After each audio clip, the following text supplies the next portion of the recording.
Welcome to the Logic Videos. I'm Scott Aiken. We are now deep into the truth functions, talking about how to compute multiply complex propositions with a lot of truth functions inside of them.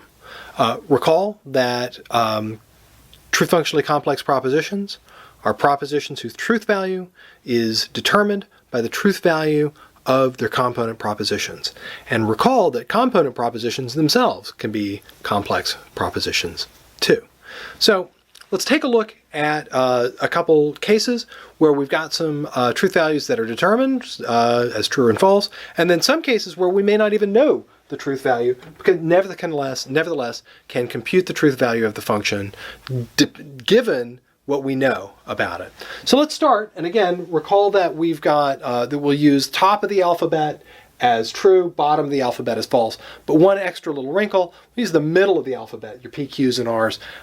Let's pretend like we don't know what their values are.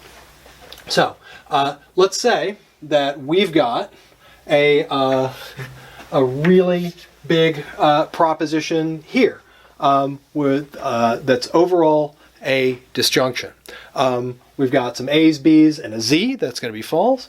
We got a B and an X. That's going to be a true and a false. So let's take a look at this one. So let's start by plugging in some sides here. So let's say, so we've got A is true, B is true, Z is false, B is true, and X is false.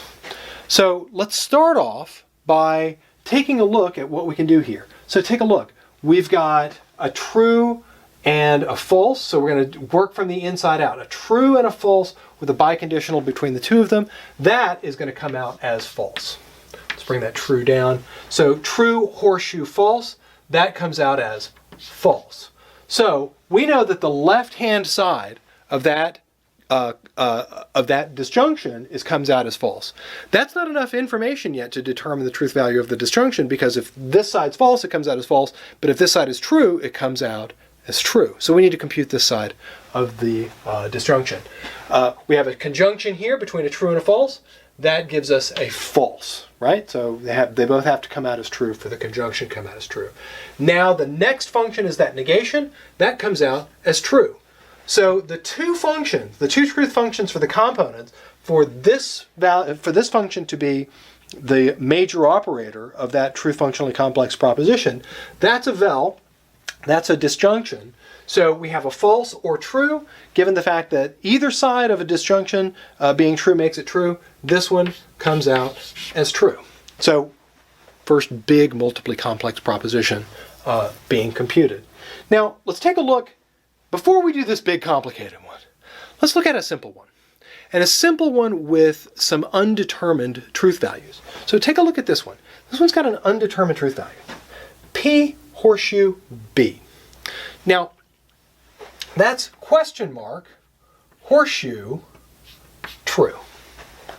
Now, recall, this is an important thing to remember, recall from the truth table for the conditional that if you have a false antecedent, the if clause, that gives you a true conditional. Any case where the antecedent is false, you get a true conditional.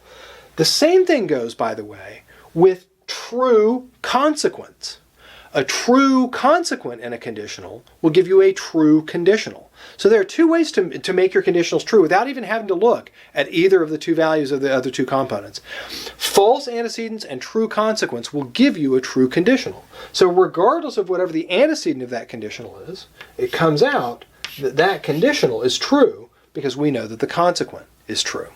So remembering that little shortcut with conditionals, knowing that if all you need to do is compute one side of the conditional, and if you find out that it's one of the magic ones, true consequent or false antecedent, you end up with a true conditional you can stop evaluating. The only time that you need to compute both is that if you've got a true antecedent, a true if clause, or a false consequent, then you need to be able to compute both to be able to find out the whole thing. Notice, by the way, that we could have used a version of that shortcut up here with this disjunction. We had to compute both sides whenever we computed to this false, then we had to go over here to compute that. But what if we did it a different way? What if we started over here If we started over here on this side, once we computed down to the true, we didn't need to compute the other side of this side. Why? Because a true disjunct makes the whole disjunction true. Regardless of however this side came out, if it came out as true or it came out as false, the whole disjunction would have come out as true.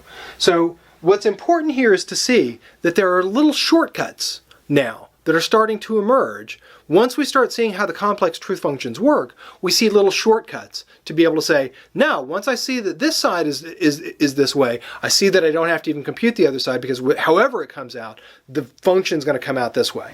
So with this one, if we computed this side first, we would have come up with a true here, and it didn't matter if this side came out as true or as false. Why? Because of inclusive disjunction. Same thing goes with regards to this one. Once we know that the consequent is true, we know that the whole conjunction is going to come out as true. Because if the antecedent is true, the whole thing comes out as true. If the antecedent is false, the whole thing comes out as true. So we don't even need to know the other side.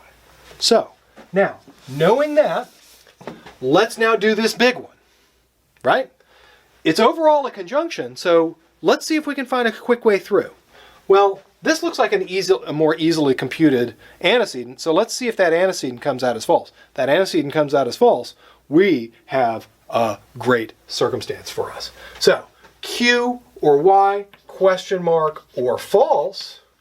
Well, unfortunately, question mark or false means that we don't know what the antecedent of that conditional is going to come out as. So, we have to compute the other side.